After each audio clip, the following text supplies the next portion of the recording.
But are we, yeah, but the mayor's right. We have to do the consent agenda first. I have to do the consent agenda. You're on top of it, Mayor. Thank All you. right, you're live. Ready to go. He thinks he knows everything. But are we, yeah, but the mayor's right. We have to do the consent agenda first. I have to do the consent agenda. You're on top of it, Mayor. Thank you. All right, you're live. Have a little delay. I know it was the. Okay, here we go. Our consent agenda is item A, approval of our last minutes on April 16, 2020. Do I hear a motion? Motion to approve. I'll second. Call a roll. Chairperson Moore, Yes. Councilmember Solomon, Yes. Councilmember Owen, Yes. Councilmember Clark, Yes. Councilmember Holt, Yes. Councilmember Crawford, Yes. Mayor Beyond. Yes. Motion carried. Okay, item 8, items for consideration. B, update general discussion from Parks and Recreation Program Coordinator Ken Yarborough on the 2019-2020 Summer Camp Marlin Program and Marlin Academy after school program for the 2020-21 school year. Look at how sweet his staff has been waiting for us to get out of executive session. They were playing nice. See them on. There's Ken has a video. Just let me know when you're ready to. there's I'm gonna take this down so I can. But there's 5 of our crew left, and if you'll indulge me just for a moment, I'm gonna introduce these ladies and gentlemen to you because they're the reason that we've been so successful. So we have Mr. Ernest Tellez right here. We have Jordan Brewster. We have Patrick File. We have Dylan Stubbins. And on the end, we have Audrey Fitzgerald. And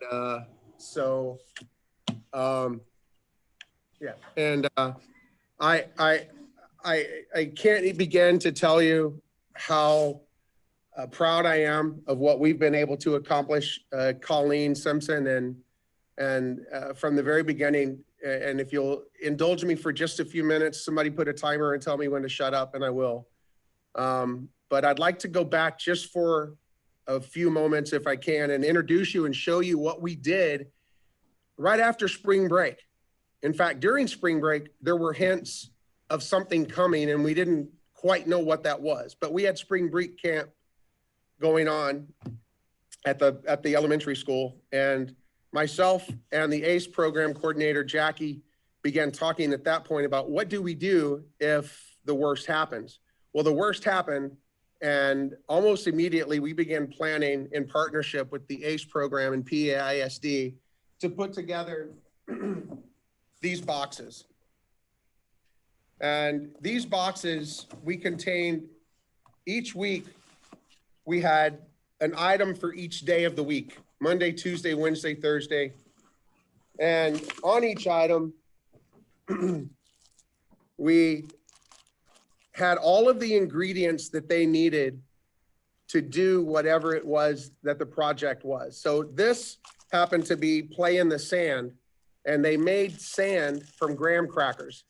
And they had a little bucket that they could use and some little sandcraft tools that they could play with. And then on the inside, not only did they have everything that they needed, but we also provided them with instructions. And on each instruction, there was a little QR code that they would scan, and it would take them to a video that we had produced and was on YouTube and only accessible through these QR codes. In combination with other videos that we produced, we're somewhere in the 80 range of all the videos that we made to show kids what to do, how to do it. And throughout April and into May, we put together 800 boxes. We did 100 boxes per week, and we did 8 weeks. And all of these individuals here were here day in and day out, producing videos, writing, storyboarding. And we kind of knew what we were doing, but we found some people that did know, and they made us look really good online. And I dare say that we were doing this before a lot of other places were, definitely before a lot of other Parks and Rec organizations were doing it. The ACE program, it was so impressive to the state organization of ACE. They actually were recognized and did a workshop for the state of Texas, and then for Arizona, I believe it was Arizona, New Mexico, and the tri-states, and showed them what we had done and how we'd put it together. And this, if this was all that we'd done, I could stop right there and we would be a total success. But this was just the first piece. Then we decided, with your leadership, that we needed a live camp, that people needed someplace for their children to go. And the pact became available. And right away, we started using the American Camp Association guidelines together with the CDC guidelines, put together an incredible plan, and began working towards that goal. And again, we had 1 week of finishing up all the boxes and putting together all of the things that we had committed to do for the ACE program and to get that part of the program completed. And then we started 2 weeks of training what ifs. You know, we're good at playing all of these games when you can play duck, duck, goose and have the physical activity that goes with it and the connectivity. But what happens when all of a sudden you've got the social distancing of 6 foot? So we actually played games, and on the spot, we would stop and say, well, we can't do this, or we should do this, and we found ourselves being able to take most of what we did and turn it into a real positive instead of the negative. And we're very successful at doing that because of the work of the staff of 20 that we had putting it together. We only had one incident where there was a possible exposure. We had one child that had to be sent home. And as soon as the temperature was taken, it was a 99.8, and they were isolated immediately. The pod was emptied. We went in like dressed in hazmat suits, cleaned out everything in the pod, swept, cleaned, desanitized, did everything we possibly could. And those students only missed 2 days of camp. And then we had myself and 2 other counselors thought, well, you know what? We were there. We should go get tested to be safe. And unfortunately, when we went, that was when all of the backlog happened. And we waited on our results for 2 weeks, even though we had no other symptoms than the small ones we went in with. We still waited for almost 2 weeks to get our results back. Other than that, camp proceeded as usual. I mean, we didn't miss, the students didn't miss. They were here every day. Other counselors stepped in and made sure that camp happened. So we never shut down completely. We only lost 2 days of regular camp, and we completed 2 weeks of training plus 8 weeks of camp. Yeah, 10 weeks and 24 students, almost 20 staff. And these guys, I've never worked with a better team in my entire life. And I just wanted you to be able to see them and know how proud I am of what they've done. And now here we are continuing the education here, working with PAISD. We're about to finish our first week of that. We've got 2 additional weeks that are planned. And I've had teachers coming over and going through the facility in awe of the way that it's been constructed and the safety that we have in place and how we're able to take the temperatures and sanitize and hand wash, and the list just goes on and on and on. But none of that would be possible without Colleen having faith in the ability to put this together and saying, this is what we need. Can you do it? And sure enough, not only myself, but all of these people and the ones that can't be here tonight, and I believe somebody has a complete list of those folks. But man, Port A has a lot to be proud of, but these guys, for what they've been able to do, you know, you expect first responders and not to take anything away from those people, but you know, that they're trained specifically to put themselves in those situations. These guys stepped in front of that and said, I'm willing to do what it took. And they sacrificed. You know, there were birthdays and events that we all committed to miss because we knew that a possible exposure could shut everything down. And watching these guys hold each other accountable for where they go, what they do, who they're hanging out with, trips not taken because of the importance of seeing the program through to completion. I don't know that I'll ever see another event like that in my lifetime.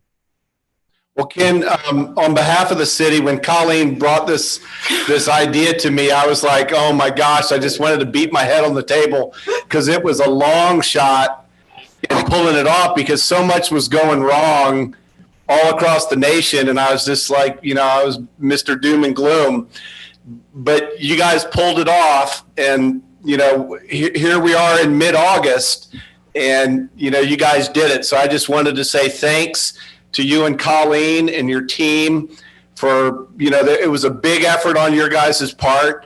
And we really appreciate, you know, your counselor sticking it out. It was a long, hot summer, and now we're transitioning into another phase, but just wanted to say on behalf of all the city, the citizens and staff, just thanks a lot. We really appreciate your guys' effort. Yeah. Absolutely. Very much so. Hey, Ken, Beth Owens here. Can you hear me? I sure Hey, can. How are you? I'm good. I am telling you, we cannot thank you enough. I know your job as a leader there and having your staff and doing every precautions and everything and being so committed to these kids on the island. I mean, the parents are so thankful. I grew up with a single mom, and if I didn't have a latchkey care, you know,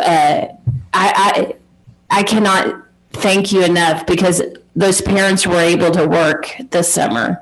And that just meant a lot because parents working and not having a program for the kids to be in, they're going to be left home alone.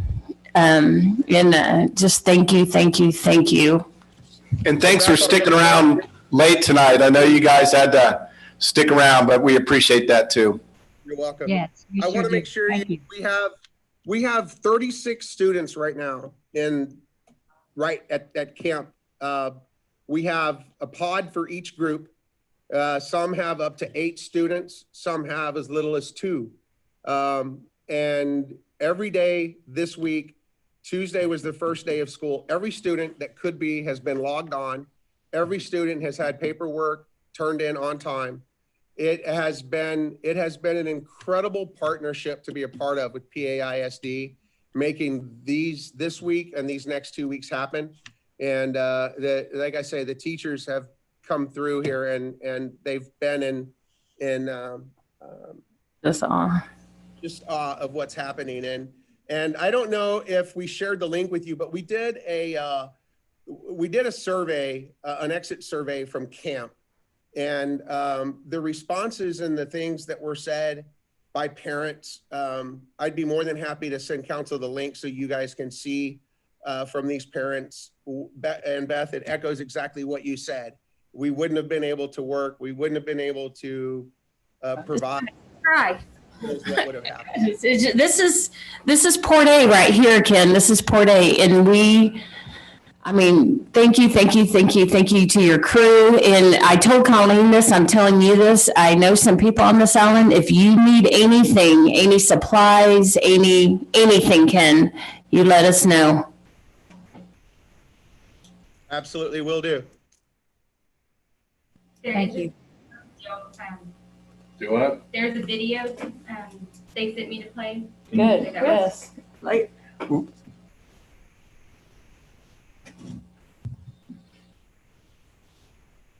You guys haven't seen this, have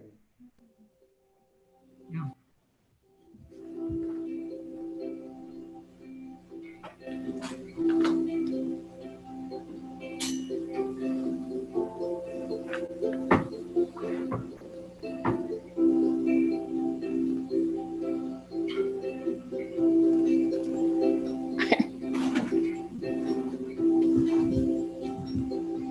is definitely been really energetic. It's been very awesome, and we are making some really fun memories.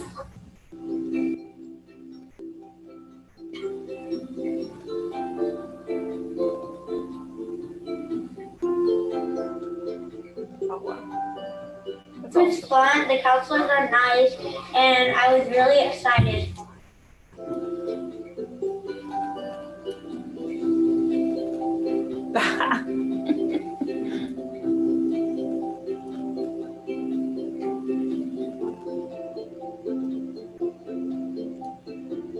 To me, was educational, it was collaborative, and it was fun.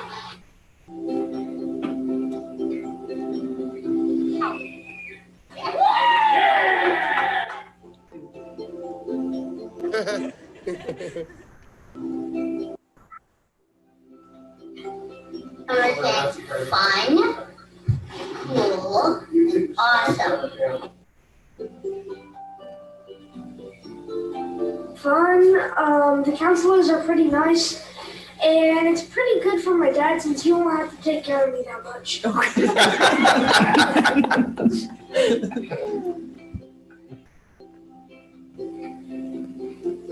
Camp is exciting, fun, and safe.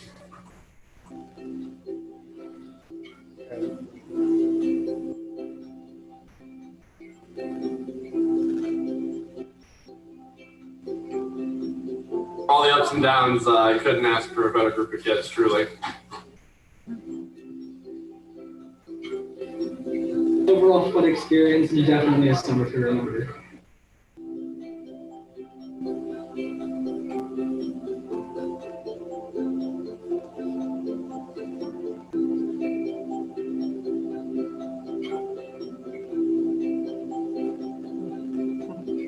Ice cream, ice cream. Ice cream.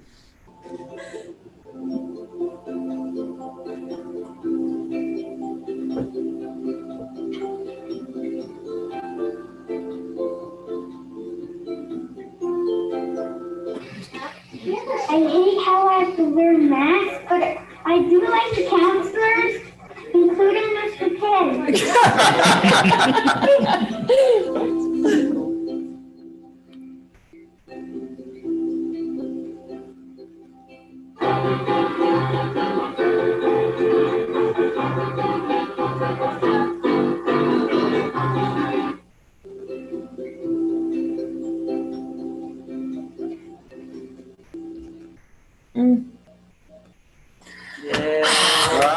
That's awesome.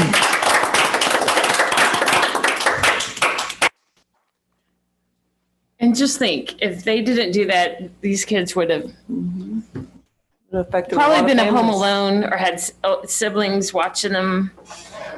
Thanks, you guys. You're welcome. Thank you. I hope Ken buys you guys Thank dinner. you so much. Pizza. Ken, are you buying dinner? Like, tension suddenly disconnected. All right, moving on. Item C, Gosh, that makes my heart full. final plat, 1642. Final plat of lots 1 through 4, Block 1, Sandpoint Homes, as shown on a map, recorded in volume 60, page 119, map records of Nueces County, Texas. Applicant is R. Adams. Property location is 633 Anchor Drive, Port Aransas, Texas. I'm going to speak as a citizen and give you kind of a brief layout, and then Nicole will represent staff if you have any questions. But this is a piece of property I've owned for 21 years, and actually is going to be the final phase of a townhouse project started 20 years ago.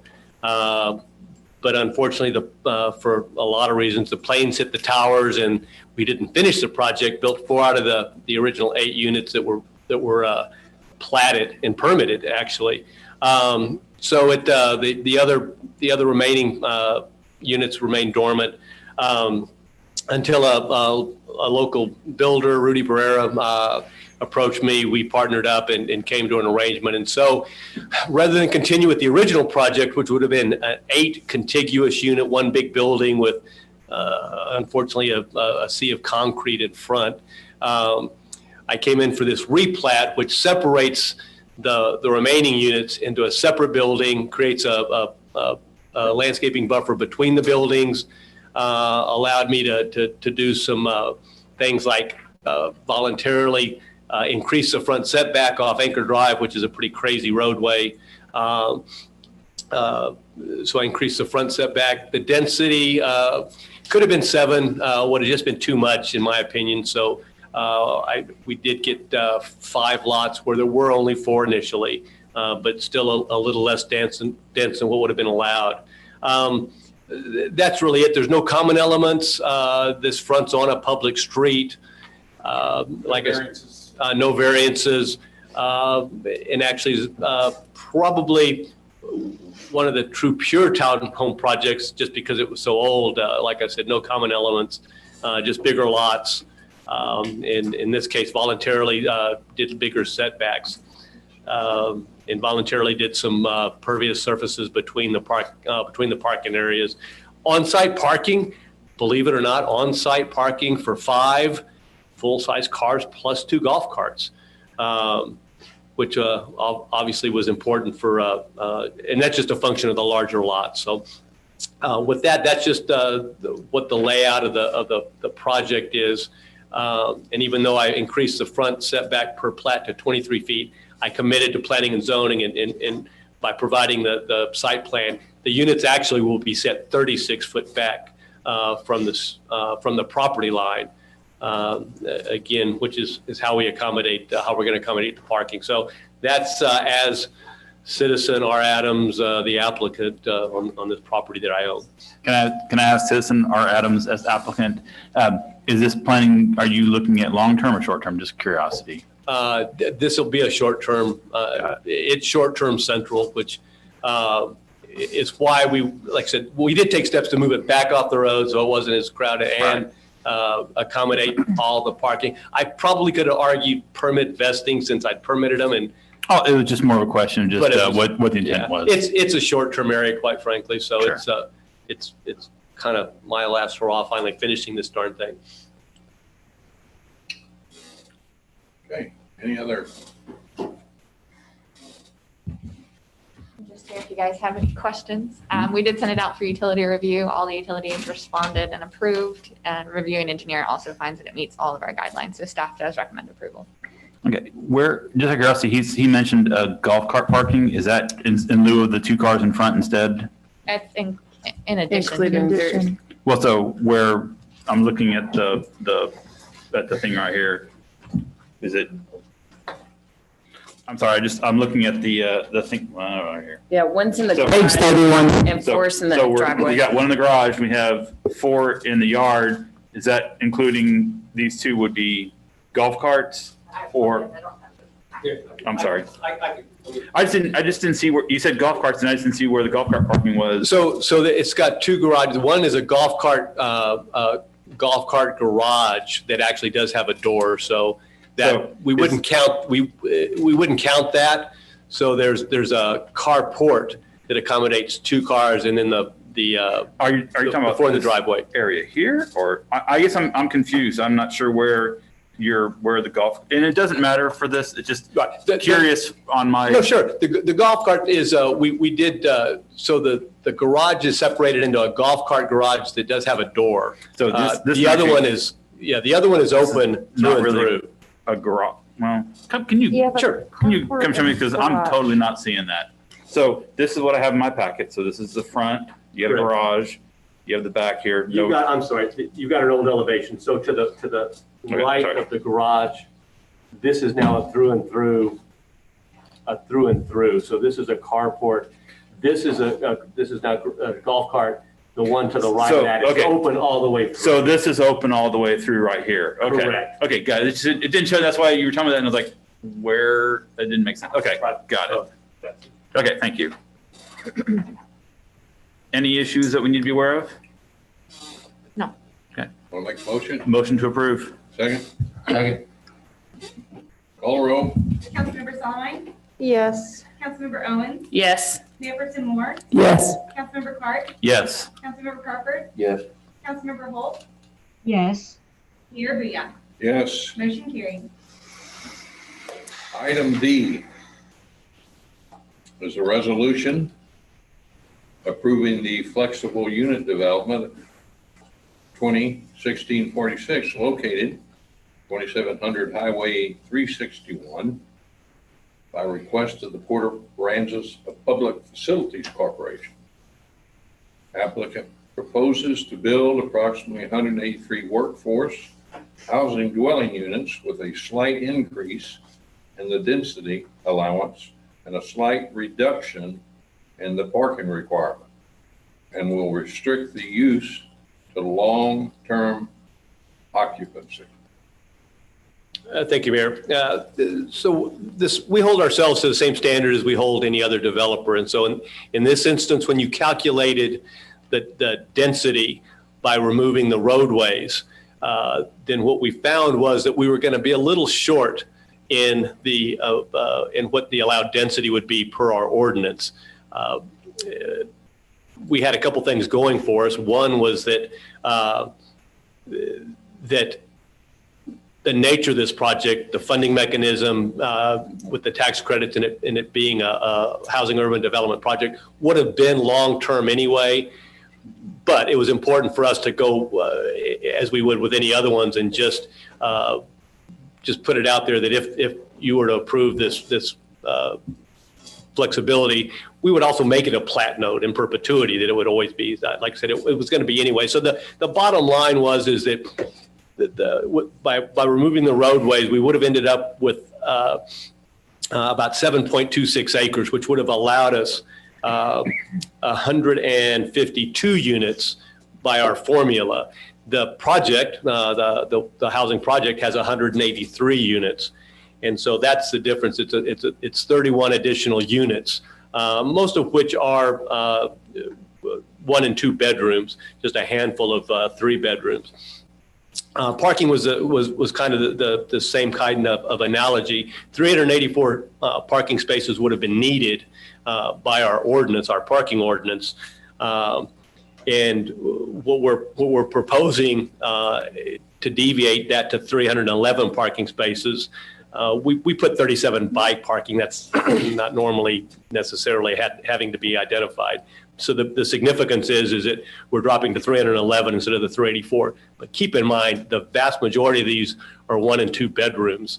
The odds of the parking ever exceeding 311 is probably would be very slim. That there's no street for it to overflow on. Well, anyway. But that is actually an issue, and I'm going to tell you, and this is, I have serious reservations about the parking issue because I know we're kind of pushing this as a premium, but if for workforce housing, you're going to have like a 1-bedroom, you're really going to have 2 people living there, and you're going to have 2 cars, and so we're not even at not even at 2. An average of 2. The guys who developed this, Bruce, are probably the most prominent apartment guys in all of Texas. Sure. And they know better than anyone exactly what their parking needs to be. Okay. They're not shortchanging themselves. They know it. This is never going to be tourist housing.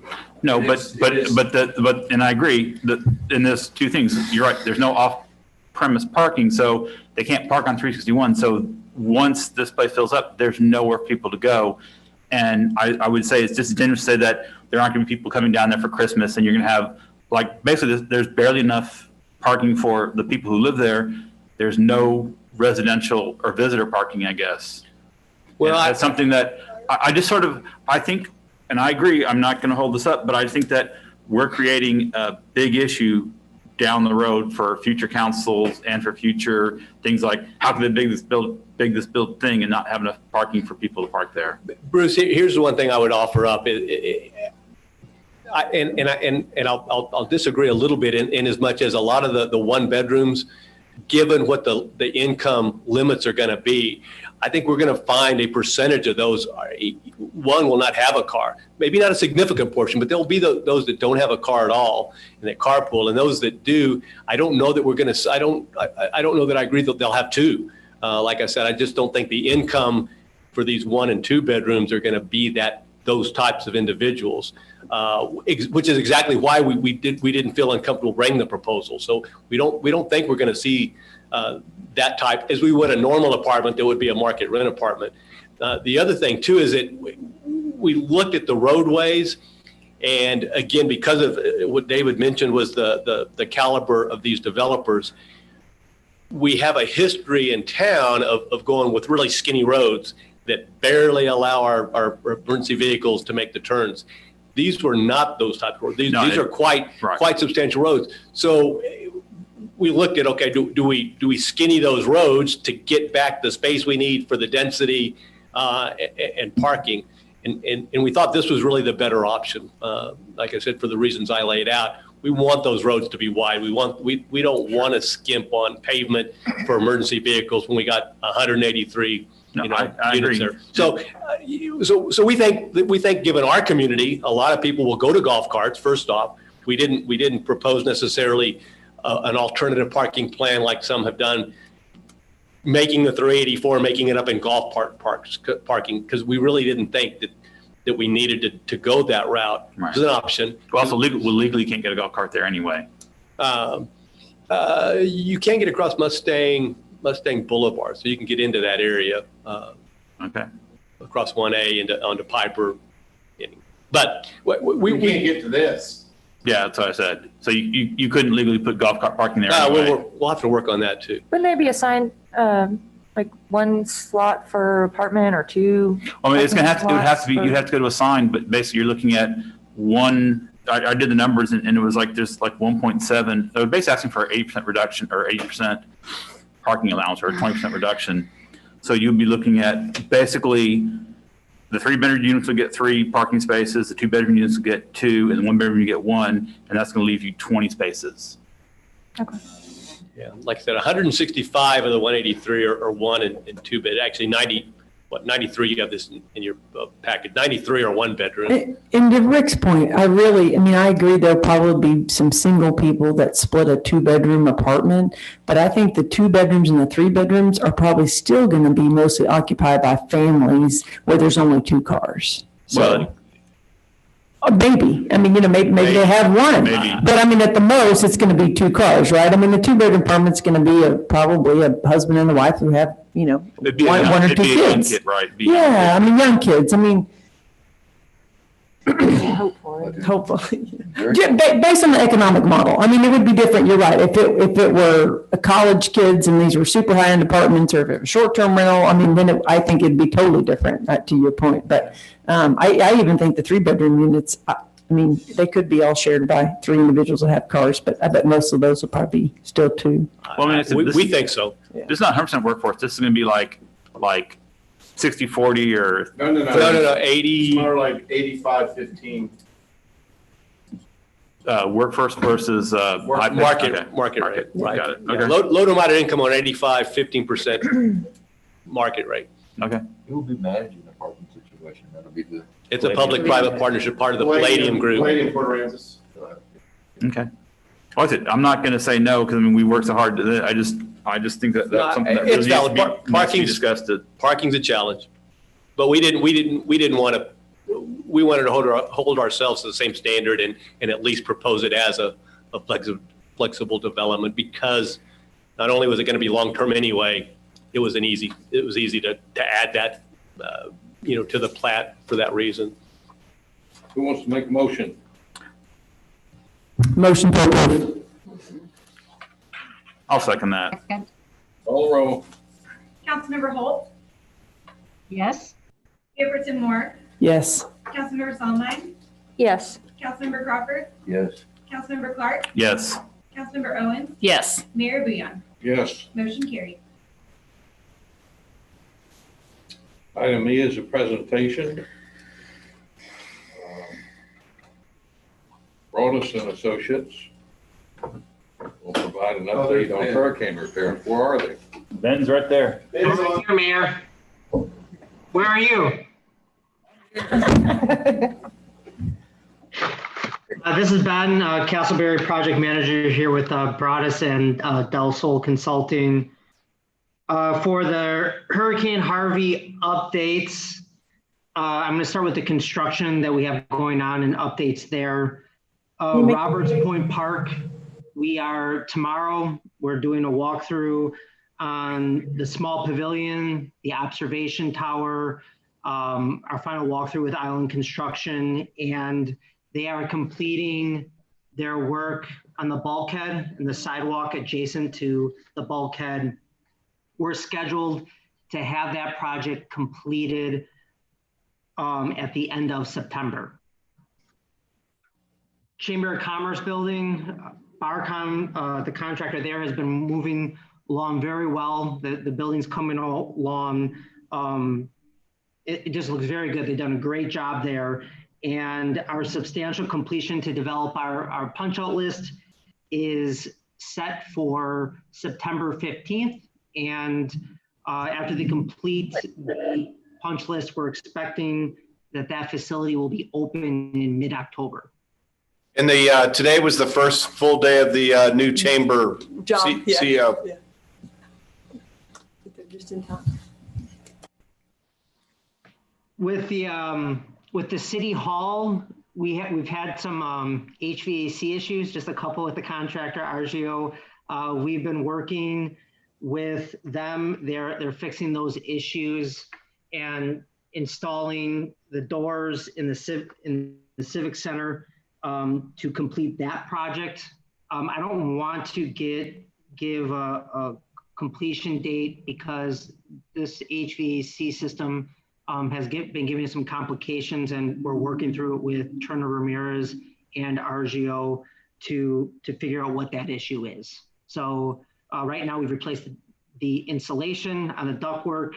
I think we probably need to give it 3 to 4 weeks to see where it's at, how the permitting office is being heated and cooled, and the condensation issues we're having before we can really sign off on that project. And it's hard to, like the Chamber of Commerce, it's hard to drive by and not notice McDonald Ball Field.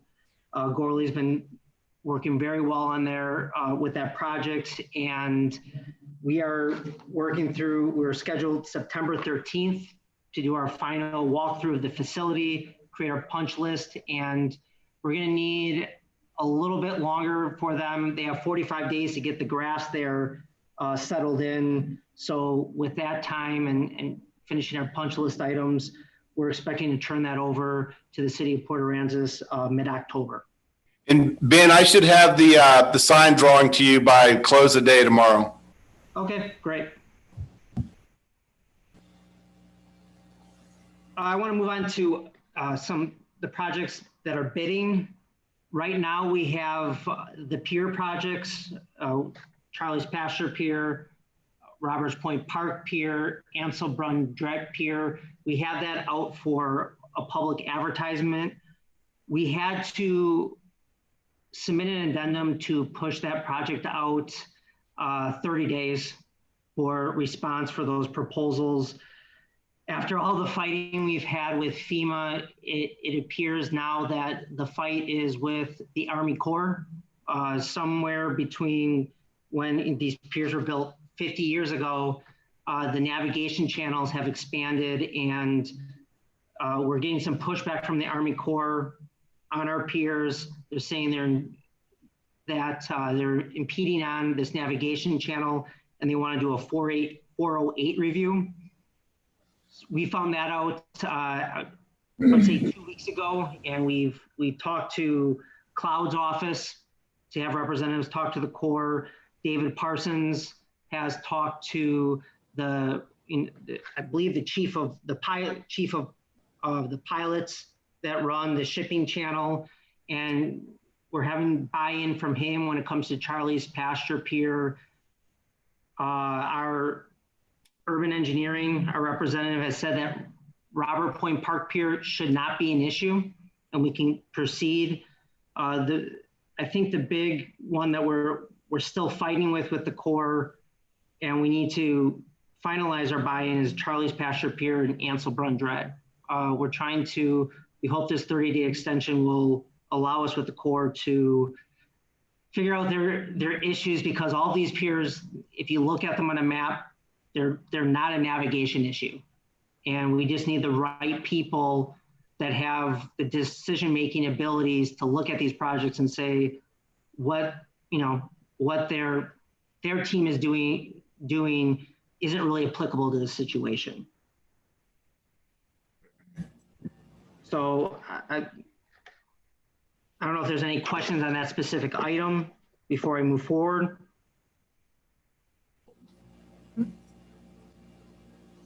The piers, when they were redesigned, Ben, they were redesigned with the wave study and those issues in mind, right?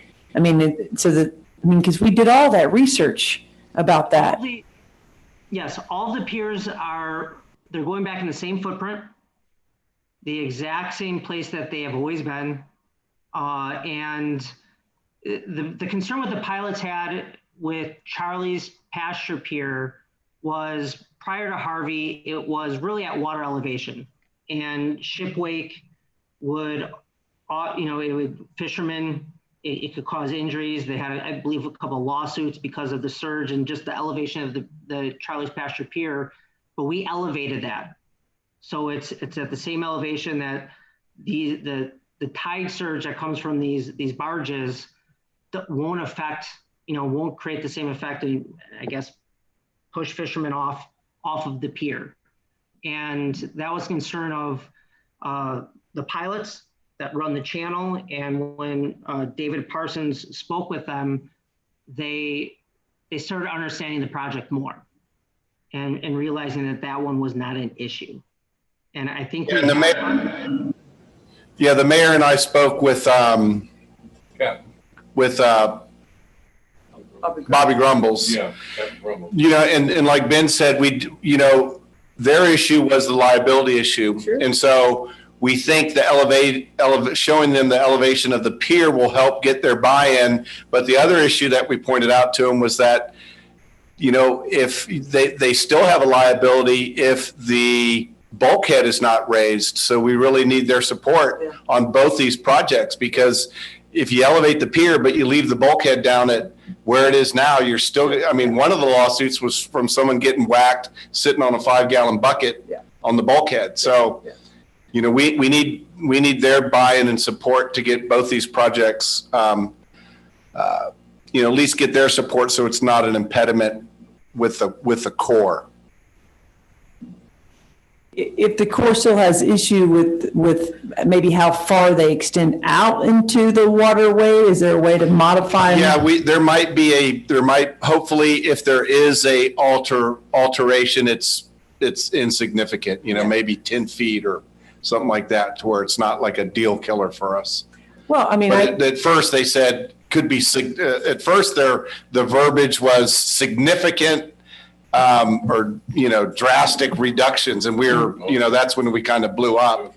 But we don't know if it's been, and we still don't have an exact foot distance that they're squeamish with, do we? I believe Urban Engineering and Perennial, their environmental, they have that information. And they're working right now with the Corps. The issue is if you look at any of these piers, Robert Point Park, we just need it written down. I believe everyone agrees we're not intruding in their navigation channel. Mm-hmm. But if you run Dret, Charlie's Pasture, those piers where they were and where they're going back are not any farther into the channel than the land developments that are around them. That, this program by the Corps, it makes sense because a lot of piers are being built out in the channel where they're impeding on traffic of the barges. But these piers are flush, they're directly in line with the land developments, and they don't create an issue. So while I just think we got to get the attention of the leadership of the Corps, the real decision makers that can look outside of just, some GIS charts and some policy and look at this and say, yeah, this does not affect us and never will. And that's what we're working on. And I think we have everybody's attention, and we just need to push out the bid 30 days, hopefully, to continue the conversations and put this thing to rest. So close. Okay. Okay. Yeah. Anything else? Yes, the high pressure gas system will be next week, August 27th. We will be advertising that project. It's the 9-mile stretch along the highway. We're going to be advertising that not only locally, we're going to be advertising in Corpus Christi, Houston, Dallas, San Antonio, so that we can get a good bid on this project. We were talking, I believe it was Wendy, the H&H study, she mentioned it. We actually finalized our H&H study and we submitted it to FEMA today. And this H&H study proves that extending or raising the elevation through an extension wall in Charlie's Pasture bulkhead will impede on storm surge from events from a 50-year storm or a 25-year storm and higher. Hurricane Harvey was a 50-year storm. So when you have tidal surge from a 25-year storm coming, it's overtopping over the bulkhead and it's causing damage to the roadway along there and the land around there. And we've shown justification that it's a cost-effective option to extend this wall. So that has been presented to FEMA today, and we're awaiting response so that, and once we have this approval, we can, finalize the design for the Charlie's Pasture bulkhead and fix the sidewalk and the bulkhead there. We have, we have the Public Works garage. We have 65% design completed. Right now, we submitted that to FEMA about 4 weeks ago for them to review before we continue moving forward with any of their questions. They have communicated with us that they have a couple questions, and we're expecting that RFI in the next within the next 2 weeks. And we have submitted RFI responses, some questions regarding our appeal with the fire station and the public safety building. The public safety building appeal, we submitted something, we submitted our response to their RFI August 8th, and we submitted our response August 12th for the fire station. Once again, I think we're having, finally, it's taken us 3 years, but I think we're having actual quality dialogue with FEMA and the party that's taking over this. They're really looking at our responses. I think they're doing a good job communicating with us, because once again, as I've talked about this for the last 2 council meetings, they can't kick the can anymore. And there's been a lot of that by them, a lot of turnover by them, which has been part of the issue, but they're on a time, finally we have them on a timeline. And that has them, I think, focused on these projects, and we have that communicating, and I'm hoping with these responses, we can come to a resolution. I think we've answered all their questions regarding the sizing and how codes and the standards apply to these buildings.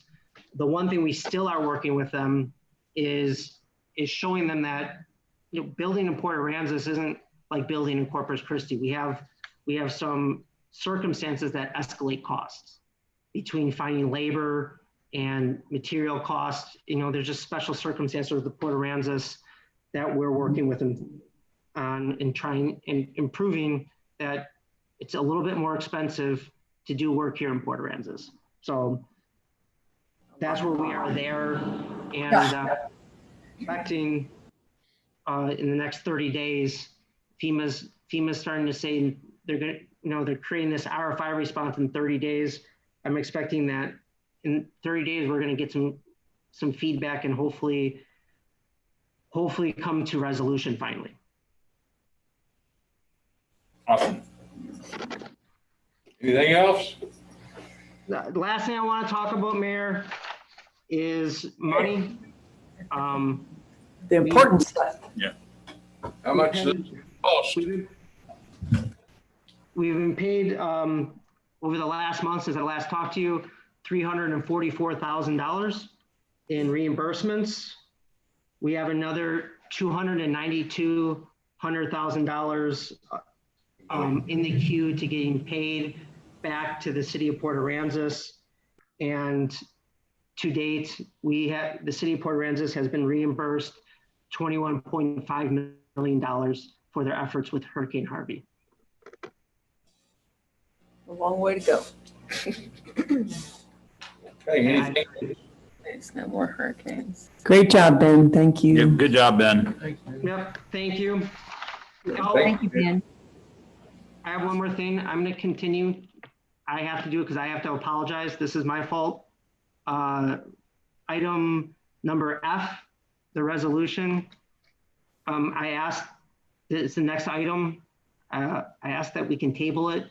I made a mistake on the pricing, and I think what I have there, what our team has there, is not the right information for you guys to make a decision on that resolution. Okay, we'll table it. Okay. All right, thank you, and I apologize for that. Okay. Item G. Thanks, Ben. Yeah, thank you. Item G is a resolution authorizing the purchase and installation of a national incident-based reporting system, NIBRS, software for the police department, authorizing future 2019-20 budget, and authorizing the city manager to act as the executive officer and authorize representatives of the city in all matters pertaining to said purchase. Darla, are you on? Keeps on. I am, but I was muted. Okay. Was this budget? Sorry. This is not budgeted. It is budgeted in next year's budget, but the chief has talked to whoever's in charge of numbers. I know it's the FBI reporting system, and they can get this done by September 30th. We did have money in this year's budget to start the radio upgrade, which we're not going to do this year. So if we use the budget for the radio upgrade, which was $125,000, we have plenty of money in this year's budget to do it. You're just reallocating it to a different project, and we would make an $80,500 reduction in expenses for next year's budget if you approve this. Chief is probably on, but this is actually in two phases. What he brought tonight, I believe, is just the doesn't include the training. We would have to bring that back to you on September 3rd if you desire to move forward and spend this out of this year's budget. Did you say, Darla, did you say $80,000 we're going to say? Because the list or the receipt says balance of 33,600. Correct, because it's not the entire package. We'd have to bring you back the rest on September 3rd. So is it? She had a partial true invoice of it. So is it $40,000 in training? Is that what we're paying for next part? Correct. It's a lot of training. Well, Chief would have to elaborate if it's all just training or if it's training, installation, support. I'm not exactly sure. Sure. I'm sure it's all the above. All right. Any other discussion? But the best thing is, Darla, is the savings on next year's. Correct. Because the amount of $125,000 we have in this year's budget would just go unspent and go back into reserves. We could go ahead and still put $45,000 in reserves and get this project done and take it off the list next year. Motion to approve. Second, I'll second. call the roll. Councilmember Holt, Yes. Mayorperson Moore, Yes. Councilmember Solomon, Yes. Councilmember Owens, Yes. Councilmember Clark, Yes. Councilmember Crawford, Yes. Mayor Booyan. Yes. Motion carried. All right. Item H is adopting a Texas Coalition for Affordable Power, Inc., TCAB, professional service agreement, and Galaxia Energy Commercial Electric Service Agreement for power to be provided on or after January 1st, 2023. Any discussion? Questions? Motion to approve. Okay, second? I'll second it. Councilmember Crawford, Yes. Councilmember Clark, Yes. Councilmember Holt, Yes. Mayorperson Moore, Yes. Councilmember Solomon, Yes. Councilmember Owens, Yes. Mayor Booyan. Yes. Motion carried. Okay.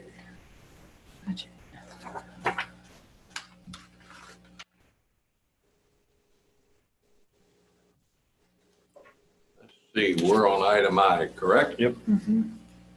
Deliberate, take possible action on our 2021 budget. Yes, there were some requests for changes to the budget this week in the beach department. And so I made those changes, and I believe you have the revised beach. Yes, there it is, the beach budget in your packet. And what we did was the Army Corps of Engineering, the beach maintenance permit of $100,000 was added, a utility trailer of $5,000, a pump for $8,400, which is to mount on the water truck for jetting post and filling traffic control barrels, and some more. Nope, we didn't do the Blue Beach barrels. That we're going to get those on this year's budget. So those are the three things that were added. So we still have projected of $2.2 million in the beach fund at the end of the fiscal year.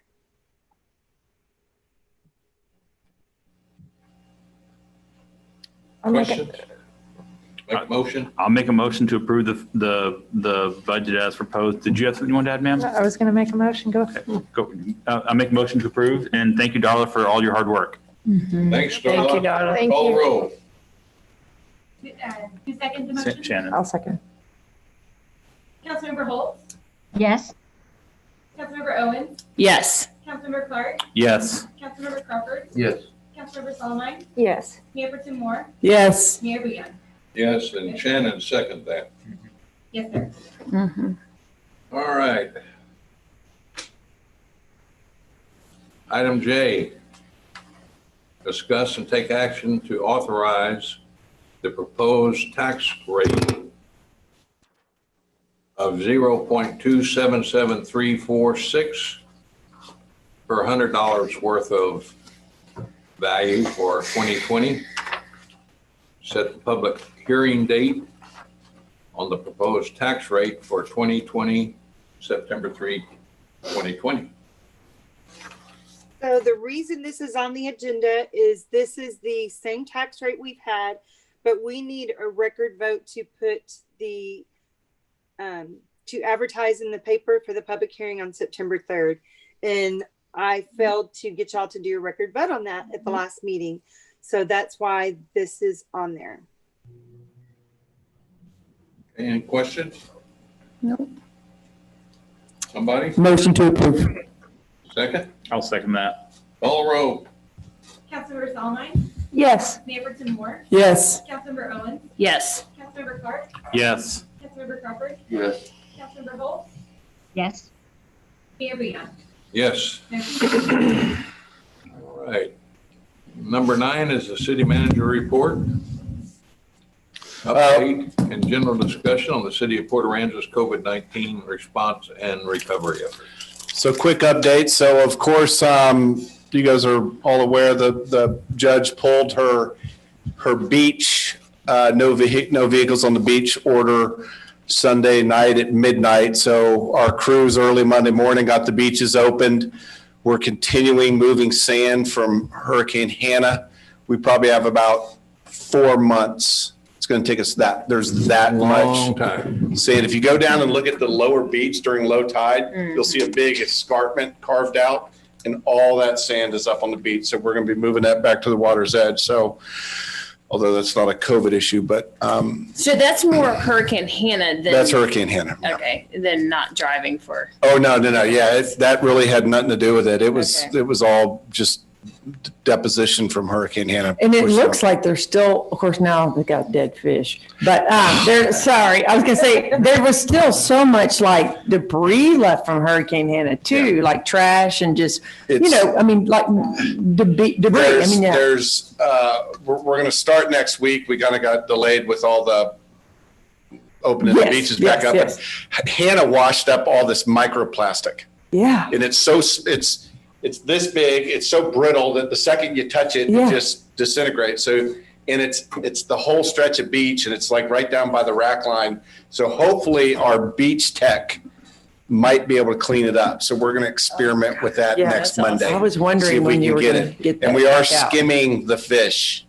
Sorry, that's if you weren't aware, there was a big oxygen. I asked Ken Denton, I texted him, I said, what is up? But it's low oxygen killed a bunch of menhaden. Yeah.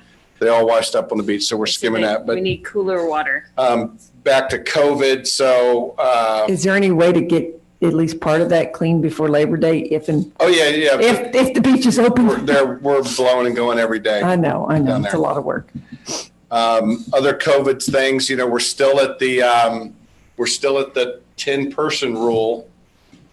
Granted, almost all our fishing tournaments have canceled. There's still a couple that are lingering, but we don't know how much longer they're going to linger on. Of course, Sandfest is out, Harvest Moon is out. So Education Foundation. That's out. TML conference out. So all the big fall things are done. The school's still pushing for their Labor Day, September 9th opening. Hopefully we'll stay on track for that. Although that's not, anything with the city, but Parks and Rec is getting ready to transition to their after-school program.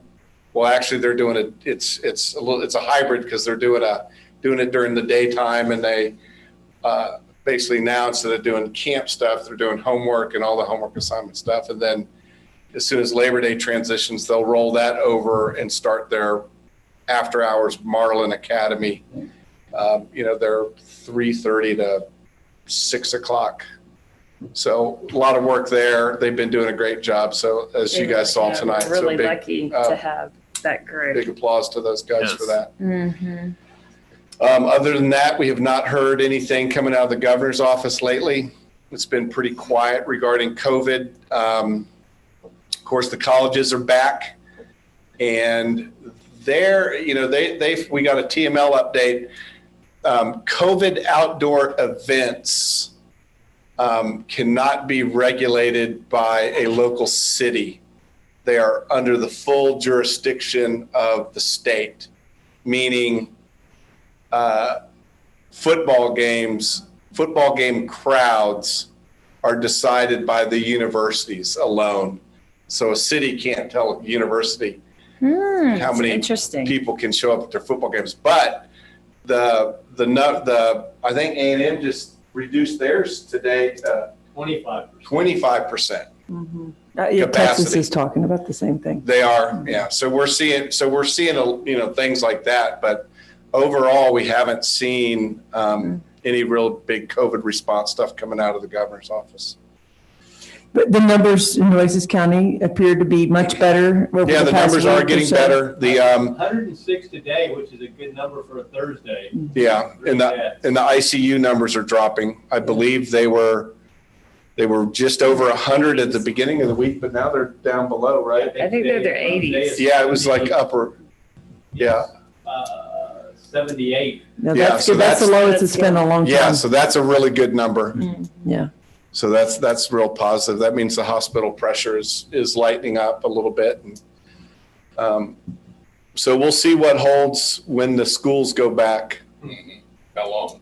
Yeah, so 2 weeks. that's it. Anything else? Nope, that's it for that Okay. report. Just to end with a positive. Yeah, Nate did. We got Staff the reports. proposal.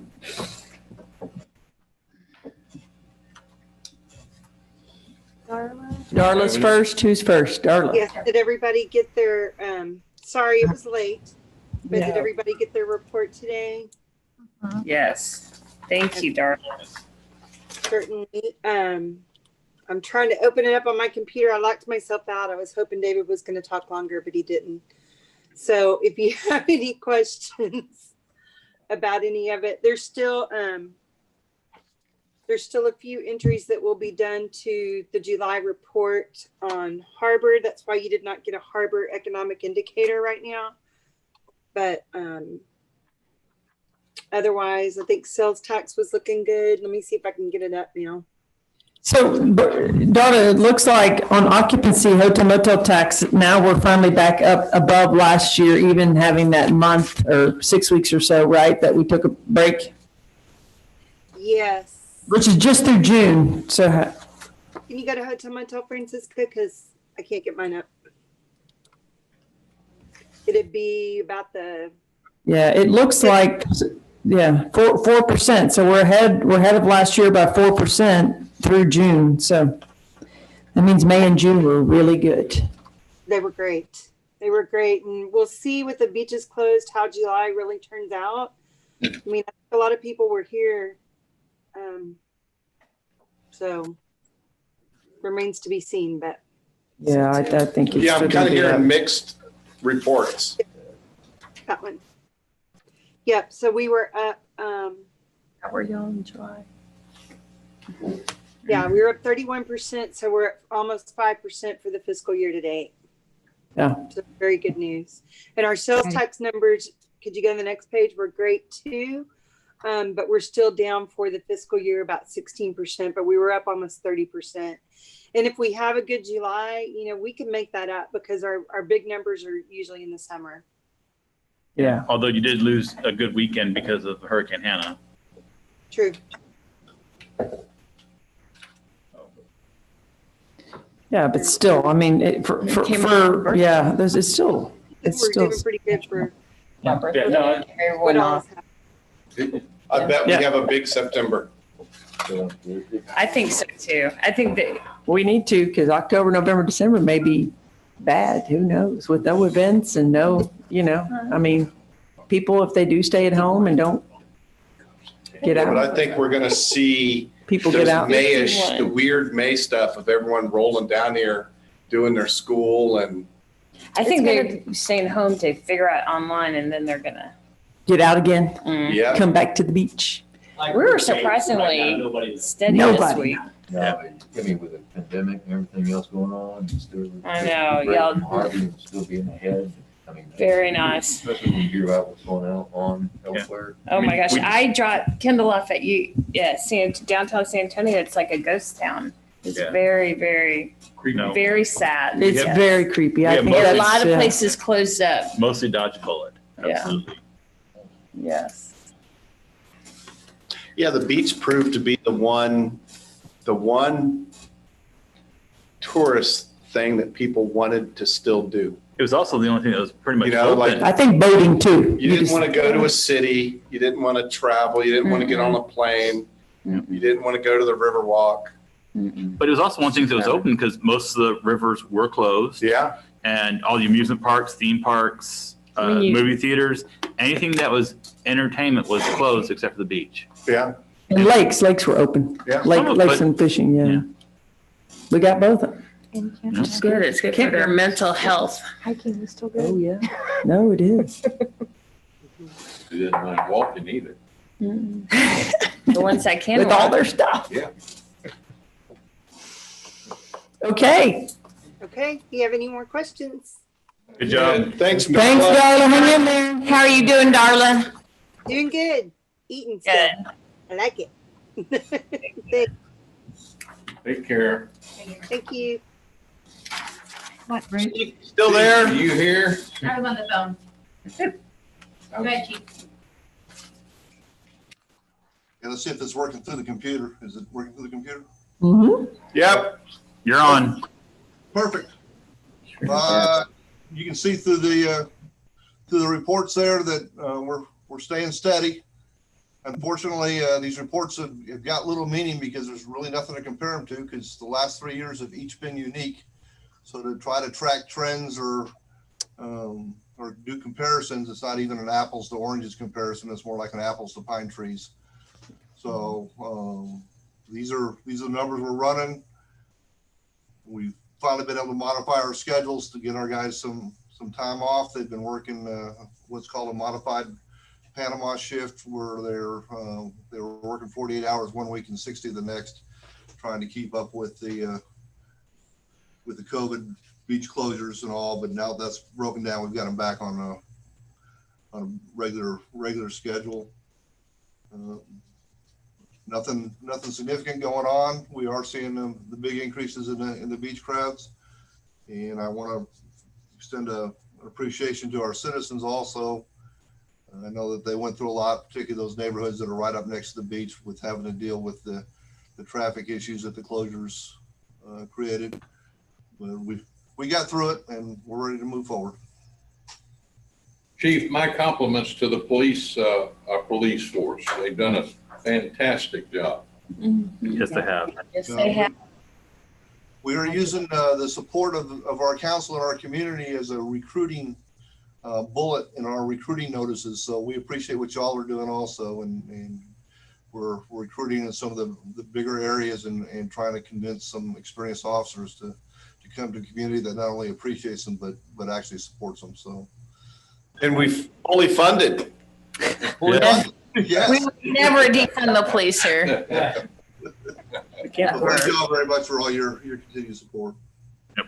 Thanks, Chief. Great job. Everything. All righty. That is about Moving the on. craziest. Thanks, Chief. Thank you. Thank you. That is crazy. Item 11. Any comments? I got one just real quick, just to kind of save us all from catching a lot of crud. If by chance the hurricane or storm looks like it might be coming our way, can we maybe at least move the porta potties closer to the sand? It'll be empty. I was going to ask him that also. You don't need to about the equipment. Here we go. I was gonna say, there may be no porta potties tomorrow. Yeah. Just in case. It just, Fire truck and I was gonna all say, that. if you need any drivers, let me know. Everything.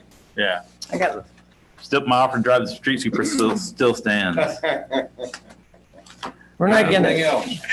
You're itching to drive that street sweeper, aren't you, Bruce? I want to go out and create a traffic jam. People go like, dang, there's a stupid It's a right-hand street drive, sweeper. isn't it? It says both.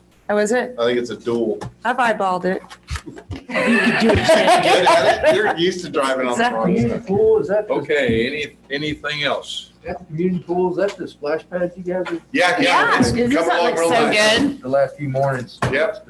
I don't know how my niece is gonna go in the side of the house. It's literally in the Oh, front they're gonna backyard. go nuts. I mean, It's gonna be cool. Seen Jerry McDonald Field, I'm sure. Oh, yeah. oh my gosh. Nice, isn't it? It is very nice. Coach Sheffield probably wants to switch his field. I don't know, that feels. That's filled. I know Well, the Mr. cool part Cowan is has now they done. got two and I mean, we could UIL actually have a tournament, like a UIL good one. certified fields. And we're Yeah, also gonna that's have amazing. Another sign with Jerry, Yeah, a little more detail. good. yeah, a little more detail. When he died, where he died, Yeah. et cetera, et cetera. That's awesome. Yeah, or could you Yeah, do like, heck almost yeah, like a that'd be commemorative awesome. plaque like they do on other Yeah, like, it's gonna historical have- sites? It's gonna have a lot more information. good. Awesome. Charles got me a lot of his stuff and Good. it's gonna be cool. And maybe That's a awesome. picture in the plaque. Mayor. Yes, Adjourn the meeting. huh? We have to Need to adjourn the adjourn. meeting. All right, we're done. Oh, boy, she's on us all the time. We're adjourned. Thank you.